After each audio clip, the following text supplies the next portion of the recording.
आत्मदेव जी महाराज को कोई पुत्र हुआ ही नहीं था। एक पुत्र तो धुंधुली की सहेली का था और दूसरा पुत्र उस गाय के द्वारा जन्म लिया है। आज भी आत्मदेव जी महाराज का कोई पुत्र नहीं हुआ था, लेकिन लालन पालन आत्मदेव जी के यहाँ हुआ है, जिस कारण उनके ही पुत्र कहलाए हैं। अब वर्णन कर रहे हैं, आत्मदेव जी महाराज बड़े प्रसन्न हुए हैं, लेकिन ध्यान दीजिएगा, आपके घर में पुत्र है तो 5 वर्ष की अवस्था तक उससे खूब स्नेह करिए, खूब प्यार जुटाइए उस पर। बेटा आप उधर से आके पिला दो, उधर से पिला दो। 5 वर्ष तक की अवस्था में आप खूब प्यार दुलाया, स्नेह करिए अपने पुत्र से। 5 वर्ष से 16 वर्ष की उम्र तक उससे कठोर अनुशासन दीजिए अपने पुत्र को। अगर ये समय आपने संभाल दिया है अपने पुत्र को, तो मैं आपको लिख करके दे सकता हूँ कि जिस बालक का बचपन सुधर गया है उसका बचपन भी सुधर जाएगा, और जिसका बचपन बिगड़ गया है उसके बचपन को बिगड़ने में ज्यादा समय नहीं लगेगा। बीच में गड़बड़ होगी तो चलेगा, बीच में तो आना जाना सब सुख दुख सब लगा रहता है, लेकिन फर्स्ट इंप्रेशन से लास्ट इंप्रेशन, फर्स्ट में जो बात बन गई तो वो अंत तक बात बन करके रहेगी, और प्रारंभ में ही बात बिगड़ गई है तो पूरा जीवन बेकार हो जाता है। आत्मदेव जी महाराज बड़े प्रसन्न हैं, लेकिन उनके जो पुत्र हैं धुंधकारी महाराज, एक दिन की बात है कि आत्मदेव जी महाराज बड़े दुखी होकर के बैठे हैं। गोकर्ण जी ने कहा, पिताजी आप क्यों दुखी हो, आपके दुख का कारण क्या है? तो आत्मदेव जी महाराज कहते कि बेटा मैं आपका जो भाई है ना उसके कारण बहुत दुखी हूं। बोले क्यों? बोले हम ब्राह्मण हैं, हमारा कर्म है पूजा पाठ करना, वेदाध्ययन करना, लेकिन आपका जो भाई है गलिकाओं के साथ रहता है, चोरी करता है, मस्तिष्क पर काली पट्टी बांध करके भ्रमण करता है, मदिरा पान करता है, इसके कारण मैं बहुत दुखी हूं। गोकर्ण जी महाराज कहते बहुत ध्यान से समझिएगा। बोले पिताजी आप ये सब कुछ छोड़ करके वन में चले जाइए, भगवान का भजन करिए। जैसे ही ये बात कही है तो आत्मदेव जी महाराज कहते कि बेटा हम वन में तो बहुत चले जाओगे और खूब भगवान के भजन करें, इसमें कोई संदेह नहीं है, लेकिन एक समस्या है हमको। बोले कहा? बोले समस्या ये है कि मन में इतनी विरक्ति भी नहीं है कि वो कन्हैया हमको मिल जाए। तो गोकर्ण जी महाराज कहते पिताश्री कि मन के हारे हार है और मन के जीते जीत, मन ही मिलावत राम सू और मन ही करत भजी। जीवन में जितनी समस्या है वो समस्या किसकी है? बोले इस मन की है सारी समस्या। आप किसी भी कार्य को कर रहे हो, आपके मन ने कह दिया हम ये कार्य कर सकते हैं, तो सहज ही आप उस कार्य को कर लेंगे। और जहां आपके मन ने कहा काम ठीक नहीं होगा, चाहे आप कितना भी प्रयास कर लीजिए, वो कार्य आपका पूर्ण नहीं हो सकता है।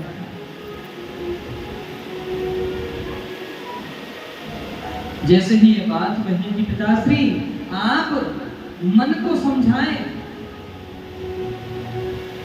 और मन को समझा करके भगवान का भजन करें। आइए बड़े भाव के साथ एक पद का गान करेंगे, प्रेम के साथ गाएंगे।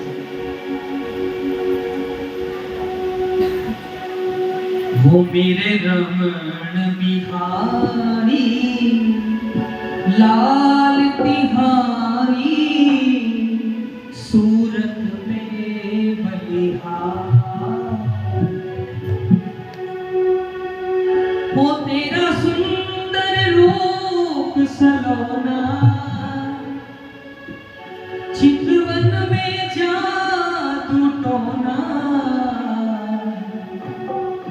मेरे जादूगर सरकार तिहारी सूरत में।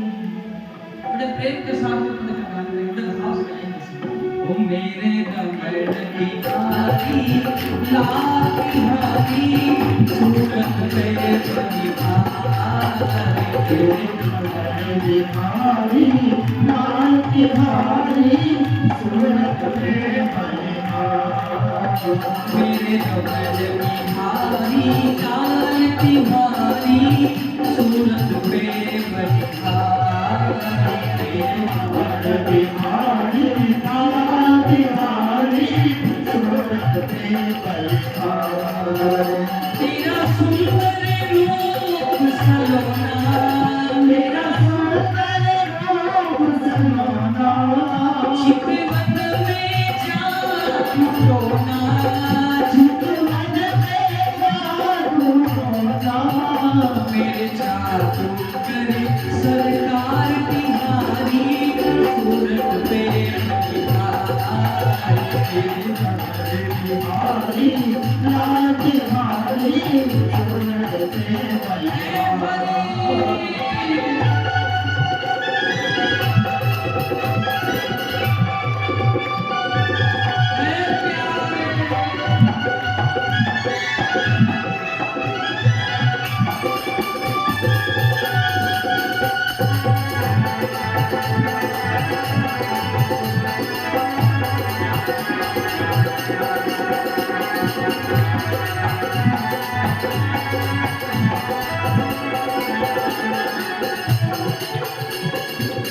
अधरों में मुस्कान भरी, नैनों में मस्ती छाई।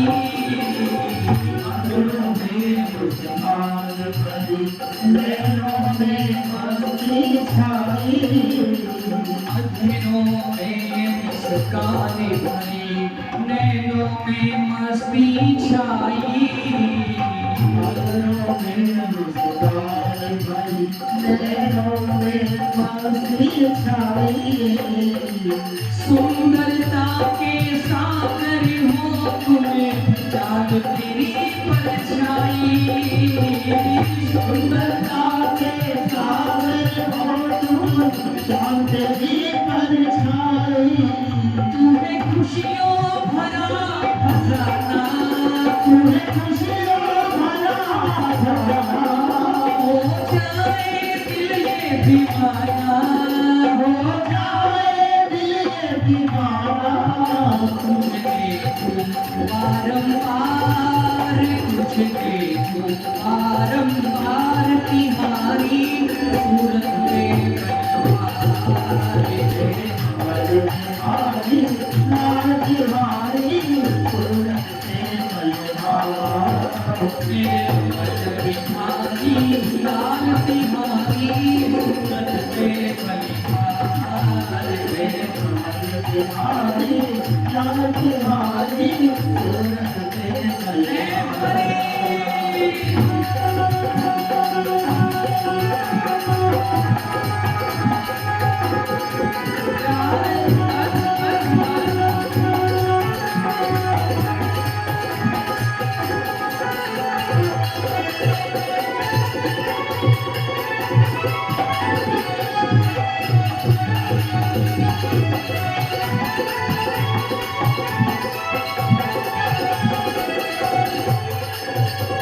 तुम संग मेरे प्रेम लड़े और कोई न दिल को भाए। तुम संग मेरे चैन लगी और मन आए। तुम संग मेरे प्रेम लड़े और कोई न दिल को भाए। तुम संग मेरे चैन लगी और कोई न मन को पाए। मन मीरा की पीरा प्यारे गीत तेरे ही गाए। मन मीरा की पीरा प्यारे गीत तेरे ही गाए। फिर क्यों शर्माऊं जग से, फिर क्यों शर्माऊं जग से।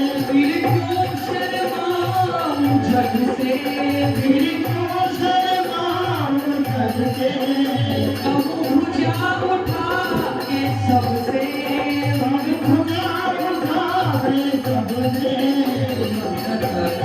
दया निहाल बिहारी सूरत पे बलिहारी बिहारी लाल बिहारी सूरत पे बलिहारी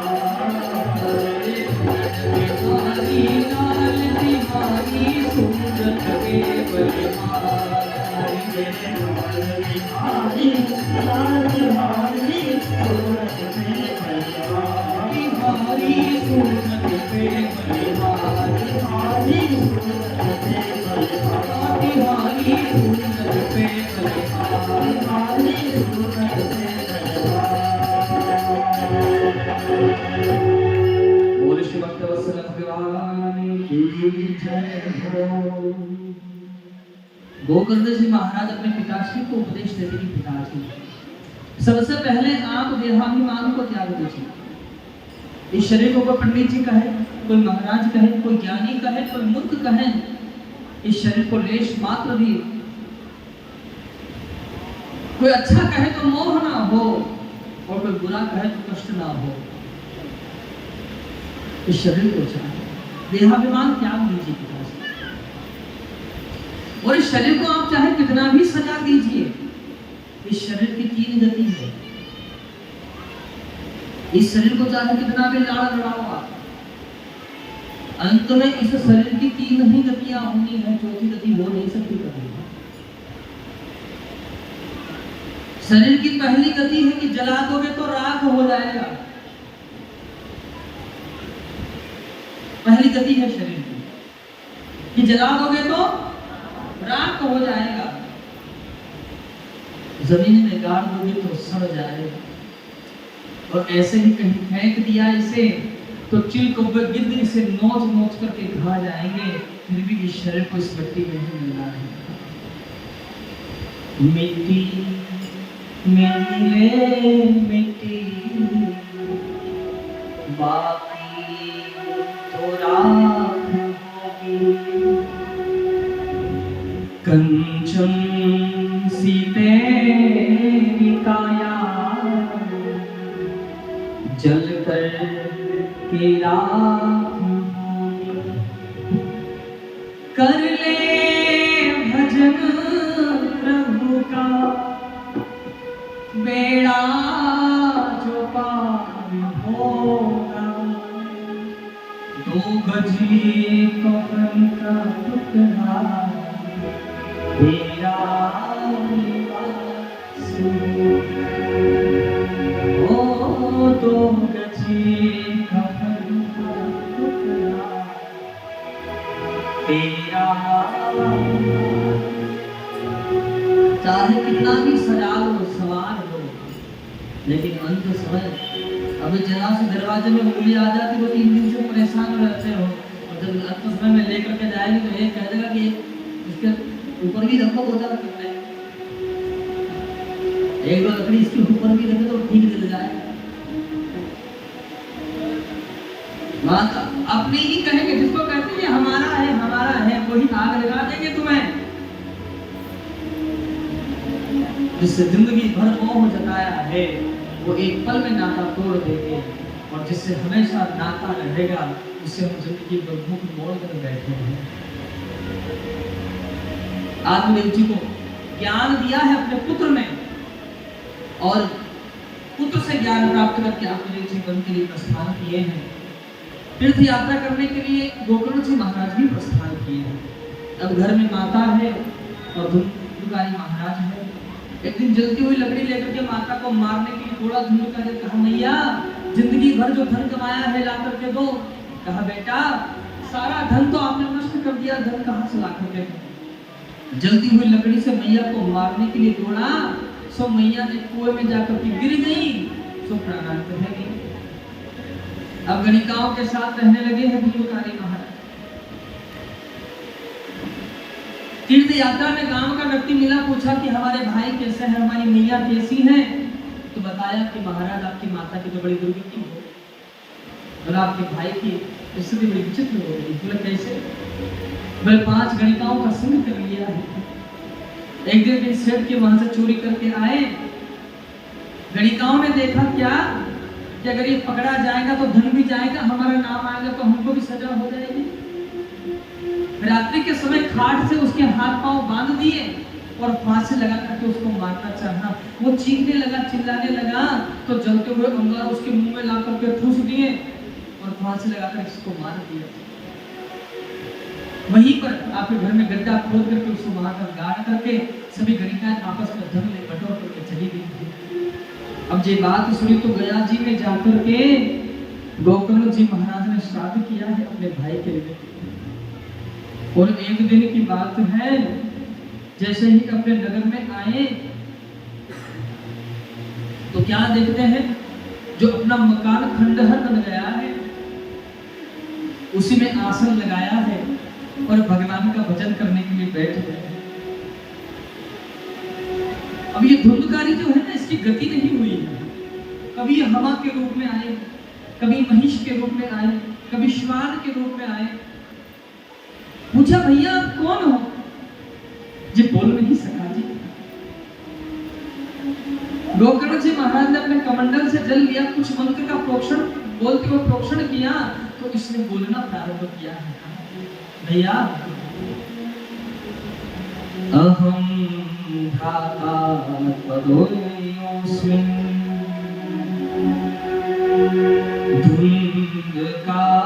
धुंधकारीति नामतः स्वकीयेनेव दोषेण ब्रह्मत्वं नाशति मया।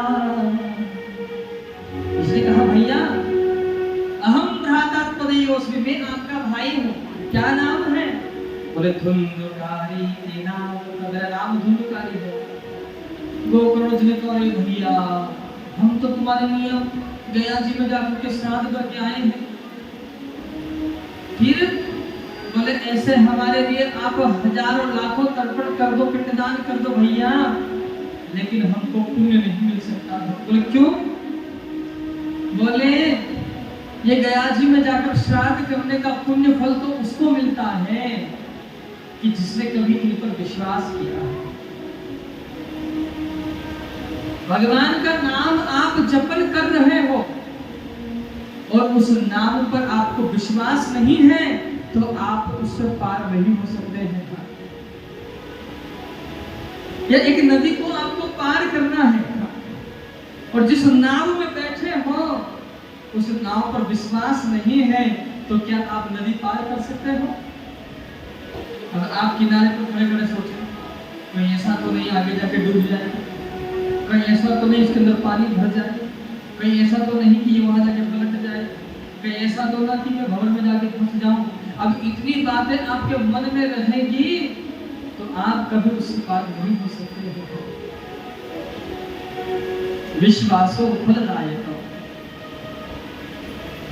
अगर आपके मन में विश्वास है तो मंदिर के अंदर जो मूर्ति है वो भी भगवान का स्वरूप है, वो भी मेरा बाकी बिहारी लाल है। और विश्वास नहीं है तो बिहारी जी के मंदिर में भी आपको बिहारी जी नहीं मिलेगा, वहां पर भी आपको भगवान नहीं मिल सकता।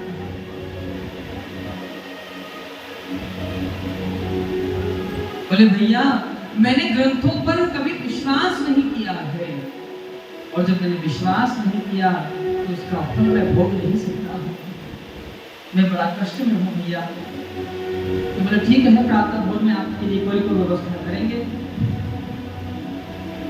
अब प्रातः भोर का समय हुआ है, पूरे नगरवासी गोकर्ण जी महाराज से मिलने के लिए आए हैं। जैसे नगरवासी आए तो गोकर्ण जी महाराज सबसे एक प्रश्न पूछते हैं, भैया प्रेत की मुक्ति का कोई साधन हो तो बताओ। अब गांव के लोगों ने कहा महाराज आप महात्मा हो, आप पूजा पाठ करते हो, जब आप ही नहीं जान रहे हो तो हम गृहस्थ में रहने वाले कैसे जान पाए। जैसे ही ये बात कही, दोपहर के समय भगवान सूर्य से पूछा कि आप ही बताओ महाराज। तो भगवान सूर्य नारायण कहते हैं महाराज अगर आप प्रेत की मुक्ति चाहते हो तो श्रीमद् भागवत महापुराण का वाचन कीजिए। कितने दिन? और 7 दिन तक। गोकर्ण जी महाराज स्वयं व्यास आसन पर विराजमान हुए हैं और श्रीमद् भागवत महापुराण की कथा प्रारंभ हुई है। ध्यान दीजिए, पूरे नगरवासी कथा को सुनने के लिए आए हैं और जैसे ही सब नगरवासी कथा सुनने आए, अभी गोकर्ण जी महाराज कथा सुना रहे तो धुंधकारी भी कथा सुनने के लिए आया। लेकिन जैसे आपका शरीर है ना, ऐसा नहीं सुन सकता। क्यों? क्योंकि वो प्रेत योनि में है और प्रेत हवा के रूप में होता है, उसका कोई आकार नहीं होता है। धुंधकारी महाराज आकर के कथा में बैठे, हवा आए सो उड़ा करके ले जाए, फिर कथा में आमे बैठे, हवा आमे फिर उड़ा करके ले जाए। तो वहीं पर एक 7 गांठ का एक बांस था और बांस का बांसों का वन था पूरा। बांसों का वन इसलिए कहा है कि आम का पेड़ एक होगा, हो सकता है आप एक लगाओगे तो एक ही नहीं होगा, नीम का पेड़ भी एक हो सकता है, बबूल का पेड़ भी एक हो सकता है, मतलब किसी भी प्रकार का आप एक पेड़ लगाओ तो एक ही हो सकता है। लेकिन बांस का पेड़ अगर आप एक लगाओगे वो बड़ा तब होगा कि जब उसका पूरा परिवार हो जाएगा। अकेला कभी खड़ा नहीं होता है। इसलिए कहा है कि बांसों का वन था। वहां पर 7 ग्रंथि का बांस था, बांस के अंदर खोला पर उसमें छेद हो रहे थे, उस छेद के द्वारा वो धुंधकारी उसमें जाकर के बैठ गए। अब पहला दिन हुआ है, पहली ग्रंथि फट गई, दूसरे दिन में दूसरी ग्रंथि फट गई, तीसरे दिन में तीसरी ग्रंथि फट गई और जैसे 7 दिन भये 7 ग्रंथियां फट गई। दिव्य योनि को धारण किए धुंधकारी महाराज का प्रादुर्भाव होता है और श्री भागवत भगवान की जय। भगवान के पार्षद आए हैं विमान लेकर के।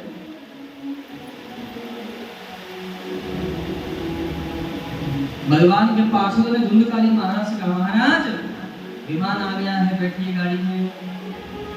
अब आप कथा सुनोगे 7 दिन, जैसे ही आपके 7 दिन पूरे होंगे बस यही दरवाजे पे आगे गेट है ना मंदिर का, यहीं पर भगवान का बहुत बड़ा विमान आकर के लग जाएगा और 2 पार्षद खड़े हो जाएंगे इधर उधर और सबको पकड़ पकड़ के उस पर डालेंगे। चलो भैया, अब कुछ तो सोचना है ठीक है हम तो चले जाएंगे, कुछ सोचना है कि पंडित जी बता दो किस दिन आएंगे, उस दिन हम आएंगे ही नहीं। हमारे नाती पोते छोटे छोटे हैं, हम तो घर की चाबी भी साथ ले आए, उनको कहे तो आएंगे कम से कम कि देखो विमान आएगा कभी चलेंगे तो ढूंढना मत। हम हमारे तो घर में देखो फसल भी आया गई है, उसको भी समेटना, अभी तो 50 काम हमारे और आप पहुंच विमान में बैठ जाओ तो कैसे बैठे जी। छोटे छोटे नाती पोते वो बड़े होंगे, उनकी बहू आई शादी ब्याह करने इतना काम। तुलसी बाबा लिखते हैं काम कथा में, गृह कारज नाना जंजाला और ते अति दुर्गम सेन देश। ये मनुष्य के घर के काम काज है। ये क्या है? ये दुर्गम पहाड़ है जिसको पार करने का बड़ा प्रयोजन मनुष्य को करना पड़ता है और कदाचित वो प्रयास करके उसको पार कर लेता है तो उसे भगवान की करुणा प्राप्त होती है, भगवान की कृपा उसे प्राप्त हो जाती है। भगवान के विमान आए, जैसे विमान में बैठने लगे बस एक पांव रखने ही वाले थे कि उनके बड़े भैया ने कहा, अरे महाराज रुको रुको रुको। अत्रेव बहवः सन्ति श्रोतारो मम निर्मला। महाराज जो कथा हमने सुनाई, पूरे गांव वाले कथा सुन रहे थे, अगर कथा को सुनने से विमान आता है तो पूरे नगरवासियों के लिए विमान क्यों नहीं आया, अकेले हमारे भैया के लिए भी विमान क्यों आया? तो ध्यान दीजिए, अध्यापक बच्चों को पढ़ाते हैं, ब्लैक बोर्ड पर पढ़ाते हैं, ग्रीन बोर्ड पर पढ़ाते हैं। तो क्या अध्यापक क्लास में जितने बच्चे होते हैं, 20 बच्चे हो, 50 हो, तो एक बच्चे पर विशेष कृपा करके पढ़ाते हैं कि सब बच्चों को एक साथ ही एक जैसा पढ़ाते हैं? कैसा पढ़ाते हैं? सबको एक जैसा पढ़ाते हैं और बात बात में पूछते भी हैं कि भैया आपको समझ में आ गया? किसी को आ जाता है तो सर हिला देते हैं, तो शर्म के मारे भी हिला देते हैं, चलो आगे बुलाओ तो प्रोग्राम तो हो गया। और फिर पूरे वर्ष भर वो बालक पढ़ता है, जहां गलती करता है अध्यापक उसे रोकता है, और जैसे वो 7 दिन आते हैं या 8 दिन, जैसे ही उसकी परीक्षा का समय आता है, उस समय वही अध्यापक घूम रहा होता है क्लास में और वही विद्यार्थी लिख रहा होता है, चाहे वो अच्छा लिखे या गलत लिखे, क्या अध्यापक उसे टोकता है? चाहे वो सही लिखो गलत लिखो कुछ भी लिखो, लेकिन जो तेरा मन करे सो कर, आज नहीं रोकेगा। क्यों? क्योंकि जब तक इसकी जिम्मेदारी थी तब तक वो रोकता रहा, और आज जिम्मेदारी उसकी खत्म हो गई। आज आप स्वतंत्र हो। जैसे एक बालक का जन्म हुआ तो भगवान ने क्या सोचा?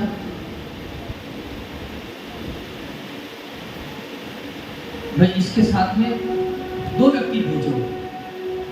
किसके लिए? बोले एक तो इसको दूध पिलाने की व्यवस्था करो, एक इसके भोजन की व्यवस्था करो। तो भगवान ने 2 व्यक्ति भेजे। बालक छोटा सा था, भूख लगी, दूध की व्यवस्था हुई, लालन पालन में जो भी व्यवस्था खर्च हुई वो उस व्यक्ति ने की। फिर भगवान ने देखा बालक थोड़ा सा और बड़ा था, बोले इसको और व्यवस्था चाहिए। बोले क्या? अब इसको स्कूल जाना है, इसके लिए फिर 2 व्यवस्था भेजी भगवान ने। एक इसको सजा करके तैयार करता है और दूसरा इसे किताब कॉपी की व्यवस्था करता है।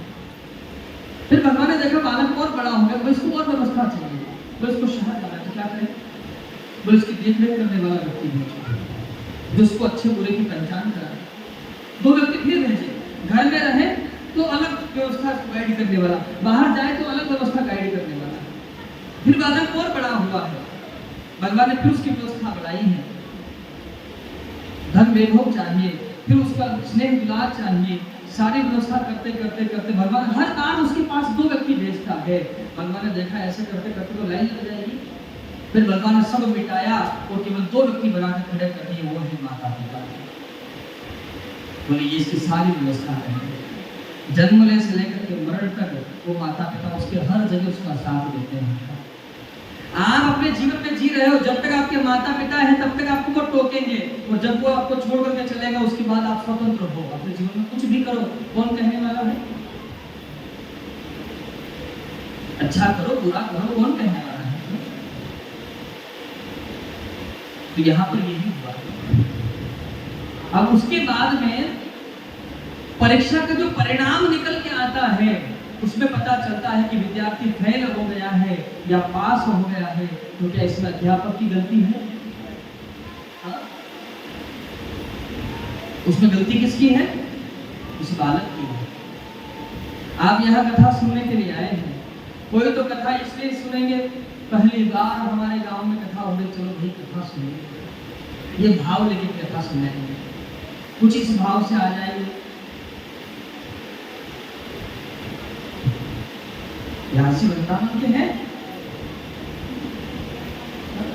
लग तो नारायण जी वृंदावन के हैं। और कैसे लगाए? तो आधार कार्ड छपा दे बेटा, ये देखो भाई हमारा एड्रेस है, हमारा आधार कार्ड नंबर है। कुछ ये देखने आ जाएंगे। पिछली बार जब यज्ञ हो रहे थे तो हमारे ऐसा भैया ने पूरे गांव में साउंड लगाई, अब इन्होंने यही क्यों लगाई है, बाहर तक क्यों ना लगाई। म्यूजिक सुनने के लिए साउंड म्यूजिक प्लेयर का कौन है, कैसे है, इंस्ट्रूमेंट वाले कौन है, कैसे है। तो कुछ ये देखने आ जाए कितनी भीड़ आ रही है इनकी कथा में। कुछ लोग और कुछ लोग तो कथाओं का मिलान करने के लिए आ जाते हैं कि चलो वे पर टीवी पे सुनते हैं और ये व्यास जी की और व्यास जी की कथा मिलती है कि नहीं मिलती है। तो कुछ कुछ ये सोच करके आ जाते हैं कि चलो घर बैठे बैठे कहा कर रहे हैं, यहाँ कहाँ करेंगे इतनी देर, घड़ी दबोरे में पंखे बढ़िया चल रहे हैं, चलो कथा में बैठेंगे थोड़ी देर बातें करेंगे, आ जाएंगे प्रसाद लेकर के, कुछ इस हिसाब से भी आ जाते हैं और कुछ मेरे जैसे हों तो वो ये भी सोच करके आ जाते हैं चलो भाई जूते चप्पल फट गए हैं, आधे समय बदल कर ले आएंगे। और भागवत भगवान है, मैं ये बात इसलिए कह रहा हूँ कि हमारे साथ तो बीत गई। भागवत भगवान है, इसकी शरण में आप जो संकल्प लेकर के आओगे पूर्ण हो जाएगा। अभी पिछले महीने है आपके पास में 30 किलोमीटर कथा किया हूं मैं, व्यास मंच पर गए चप्पल पहन करके, देखा तो चप्पल ही हमारी गायब हो गई। हमने कहा ऐसे काम नहीं चलेगा, तो खड़ा पहन के घूमने लगे। हमने कहा हो किसी देखी जाएगा, लकड़ी की ले जाएगा, गिरेगा, सर के बल काट उठेंगे, अपने आप रखकर चला जाएगा। तो रुचि आपको ही। भागवत भगवान है, यहाँ पर भिन्न भिन्न भाव लेकर के सब आते हैं और कुछ कुछ बिरला ही ऐसे होते हैं तो ये सोच करके आते हैं कि इस कथा को सुनने से हमारे जीवन में कदाचित परिवर्तन आएगा, भगवान श्री बांके बिहारी की कृपा हमें प्राप्त होगी, भगवान गोविंद की भक्ति का हमारे हृदय में प्रादुर्भाव हो जाएगा। वो कुछ ही भक्त होते हैं जिनके मन में ये भाव होता है प्रेम से बोलेंगे।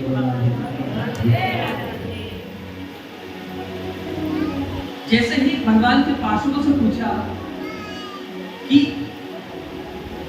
मेरे भाई के लिए विमान क्यों आया है, पूरे गांव के वासियों के लिए क्यों नहीं आया है, तो भगवान के पार्षद कहते माता श्रोता एक प्रकार का नहीं होता है। श्रोता कितने प्रकार के होते हैं, बोले 3 प्रकार के होते हैं। पहले नंबर पे है श्रोता, दूसरे नंबर पे है श्रोता, तीसरे नंबर पे है श्रोता। पहले नंबर के जो श्रोता है वो विशेष करके ध्यान दीजिए, कथा को कैसे सुनना चाहिए उसका नियम सुना रहा हूं। कथा का समय है कितना है, आपकी भी कथा निराली, कभी 2 से होती, कभी 1 से होती है। मुझे डर लग रहा है कहीं 12 बजे ना हो जाए आपको, धीरे धीरे वो सवेरे पे आ जाए। अभी कितने हैं, 1 से 4, तो 1 बजने में 5 मिनट की भी देरी रहे और यहाँ आ जाए, यहाँ एक गद्दे देखिए बिछा कर दे, यहाँ झाड़ू लगा दे, यहाँ की सारी व्यवस्था को संभाले, ये श्रोता के लक्षण है। बड़े प्रेम से एकाग्र होकर के कथा सुने, नाती पोतों को भी लावे कथा में, लेकिन चुपचाप उनको बिठा करके रखिए, ये श्रोता के लक्षण है। खुद भी प्रेम से सुने और पड़ोसी को भी प्रेम से सुनने दें, ये श्रोता के लक्षण है। प्रसाद लेकर के घर को जावे तो हरि नाम संकीर्तन करते हुए, भगवान का नाम लेते हुए घर को जावे, और रात्रि में भोजन के पश्चात जब सो रहे हो तो भगवान के नाम का स्मरण करें, चिंतन करें, ये श्रोता के लक्षण है।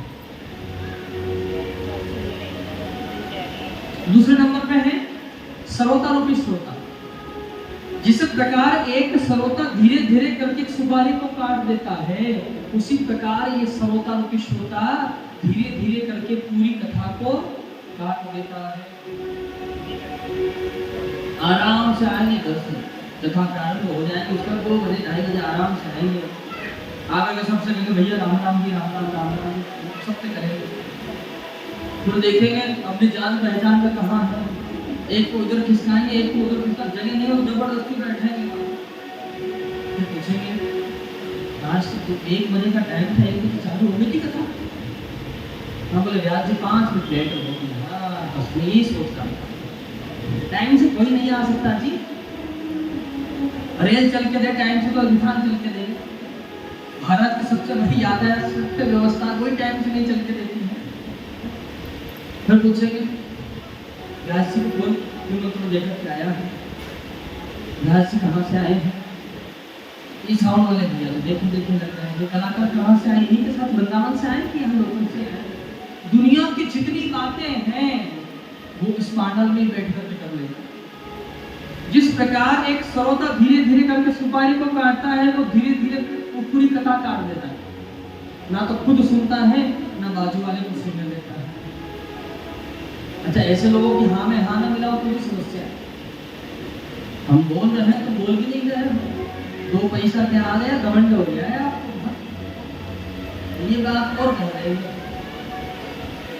और तीसरे नंबर पे है श्रोता रूपी श्रोता। 2 रोटी की जगह हो तो 4 रोटी खा करके आएंगे आराम से, लंबे चौड़े शरीर को करते हुए आएंगे, बढ़िया से कुर्सी का सहारा लेके बढ़िया बैठेंगे या किसी बांस कली का सहारा लेकर के बैठ जाएंगे, आंखें बंद करके ऐसी कथा सुनेंगे, ऐसी कथा सुनेंगे, ऐसी कथा सुनेंगे कि कब 4:30 बज जाए पता भी ना चले।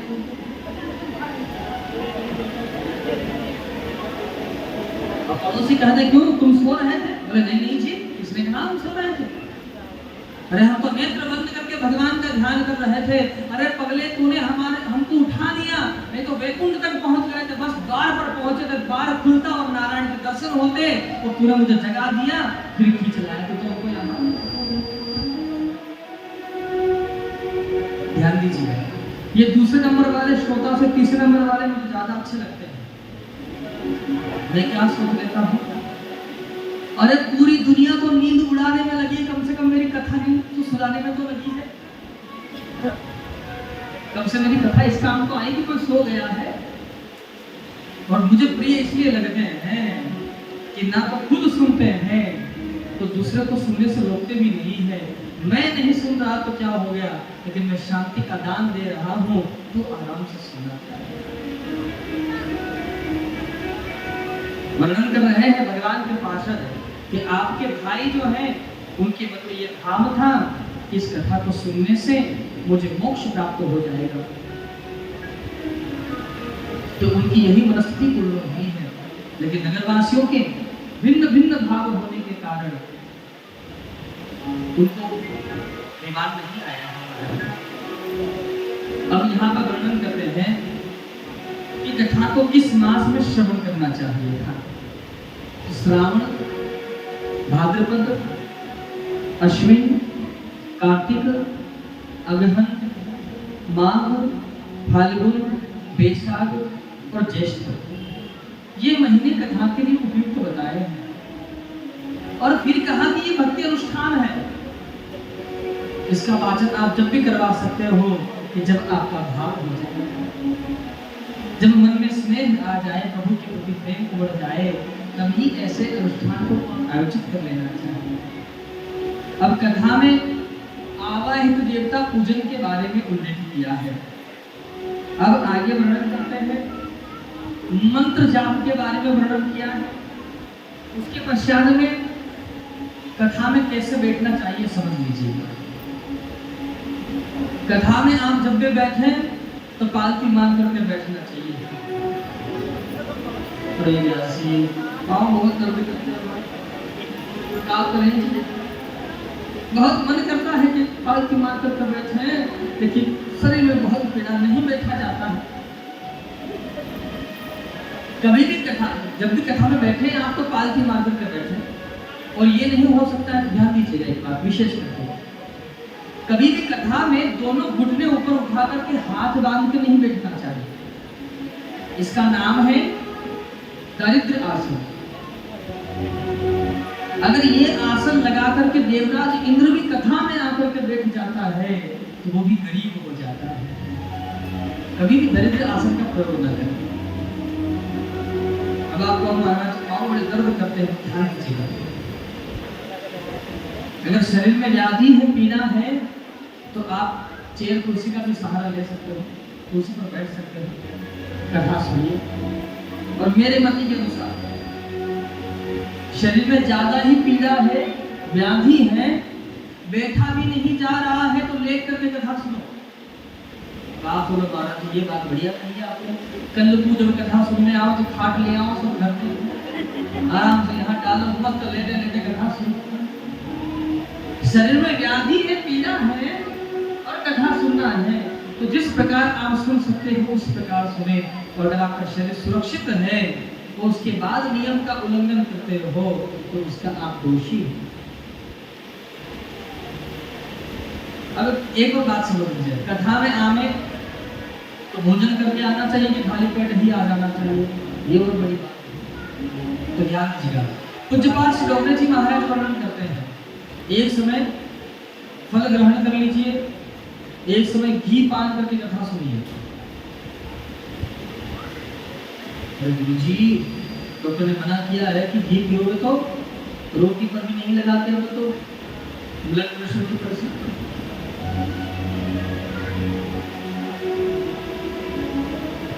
एक समय दूध फल ग्रहण कर लीजिए, एक समय आप भोजन कर लीजिए, कथा सुनिए। ये भी नहीं हो सकता है तो दोनों समय भोजन कर लीजिए।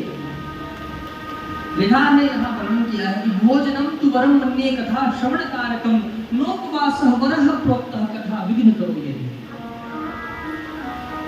भोजन आप इतना करके आवे कि जब आप कथा में आओ तो आपको नींद परेशान न करे। अगर आप 2 बार भोजन करते हो ना, दिन में 2 बार भोजन करते हो, तो हमारे मति के अनुसार आप 3 बार भोजन करके आइएगा कथा में, और 3 बार भोजन करते हो दिन में, तो हमारे मति के अनुसार 4 बार भोजन करके आएंगे। आपका भोजन आप करने वाले, मैं रोकने वाला को रोकता हूँ। लेकिन भोजन आप इतना ही करके आवे कि जब कथा में आप बैठो तो आपको नींद नहीं आएगी, आपके शरीर में विकार न उत्पन्न हो। इस बात का विशेष ध्यान रखिए। प्रेम से बोले कि 2 रात यहाँ पर वर्णन कर रहे हैं श्री कृष्ण गोविंद हरि मुरारी हे नाथ नारायण वासुदेव। इस कीर्तन का गान हुआ है, और कीर्तन इतना सुंदर गान हुआ महाराज कि प्रहलाद अस्तालधारी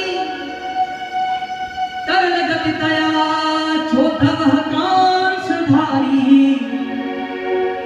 वीणाधारी सुर शिश्वर कुशल तया राग कर तो अर्जुनोद्भूत। एक प्रश्न है कि पहले के समय में, जब पुराण पूर्व समय में कथा होती थी, तो क्या कथाएं संगीतमय होती थी? तो मैं प्रमाण वर्णन कर रहा हूं, बहुत ध्यान से सुनिएगा। ये मैं नहीं बनता, लिखा है भागवत में कि जब नारद जी महाराज यजमान बने थे, सनकादिक ऋषि कथा सुना रहे थे, माता भक्ति के निमित्त कथा का आयोजन करवाया गया था, तब भी कथा संगीत में हुई थी। मैं उस प्रमाण की बात कर रहा हूं। यहाँ लिखा है, अब म्यूजिक में बजाने गाने वाले कौन कौन आए थे, उनका नाम उल्लेख किया। प्रहलाद अस्तालधारी, प्रहलाद जी महाराज ताली बजा रहे हैं। तरल गति दया चोदवः कांसधारी, उद्धव जी महाराज मंजीरे बजा रहे हैं। वीणाधारी सुर कुशलतया, वीणा बजा रहे हैं कौन? बोले नारद जी महाराज स्वयं स्वर ढूंढ रहे हैं वीणा में। राग कर तो अर्जुनोद्भूत, अर्जुन जी महाराज आलाप कर रहे हैं। और आगे लिखा है इंद्रो वादी मृदंग जय जय सुरकरा, देवताओं के राजा इंद्र मृदंग बजाने में बड़े प्रवीण हैं, तो स्वयं मृदंग बजाने का कार्य कर रहे हैं। कीर्तने ते कुमारा, सनक सनातन सनक सनत कुमार, चारों भाई भगवान का भजन गान कर रहे हैं। यत्राग्रे भाव भक्ता सरसमया व्यास पुत्रो ब्रह्म। लिख रहे हैं महाराज, ऐसा कीर्तन गान हुआ है। श्री कृष्ण गोविंद हरे मुरारी। ये जो कीर्तन है ना, किसी ने बनाया नहीं है इस कीर्तन को। हर भजन तो किसी ने बनाया है, लेकिन श्रीमद् भागवत महापुराण का प्रधान कीर्तन है ये। श्री कृष्ण गोविंद हरे मुरारी, हे नाथ नारायण वासुदेव। कृष्ण गोविंद हरे मुरारी, हे नाथ नारायण वासुदेवा।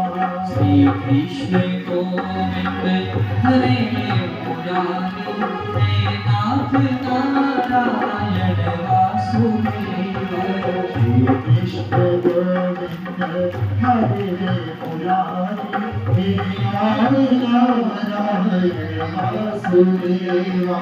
हे नाथ नारायण वासुदेवा, हे नाथ नारायण वासुदेवा हे नाथ नारायण वासुदेव हे नाथ नारायण वासुदेवा हे नाथ नारायण वासुदेव श्री कृष्ण गोविंद हरे मुरारी हे नाथ नारायण वासुदेवा श्री कृष्ण गोविंद हरे मुरारी हे नाथ नारायण वासुदेव श्री कृष्ण गोविंद हरे मुरारी हे नाथ नारायण वासुदेवा। ऐसा कीर्तन का गान हुआ है महाराज। केसरी वस्त्र धारण किए हैं माता भक्ति और ज्ञान वैराग्य के साथ में माता का प्रादुर्भाव होता है। बोल श्री भक्ति रानी की जय। यहाँ से आगे प्रथम स्कंद प्रारंभ होता है, जिसके एक श्लोक को मैंने आपको श्रवण करवाया था, एक मंत्र श्रवण करवाया। प्रथम स्कंद के प्रारंभ में श्री व्यास जी महाराज ने किसी भगवान की वंदना नहीं की है। वर्णन कर रहे हैं सत्यम परम धीमहि, जो आदि मध्य और अंत तक जो सत्य है उस परमात्मा का यहाँ पर ध्यान किया है। ये सृष्टि नहीं थी तब भी जो था, ये सृष्टि है अब भी जो है, और जब प्रलय में सब समाप्त हो जाएगा तब भी जो सत्य रहेगा उस भगवान का यहाँ पर ध्यान है।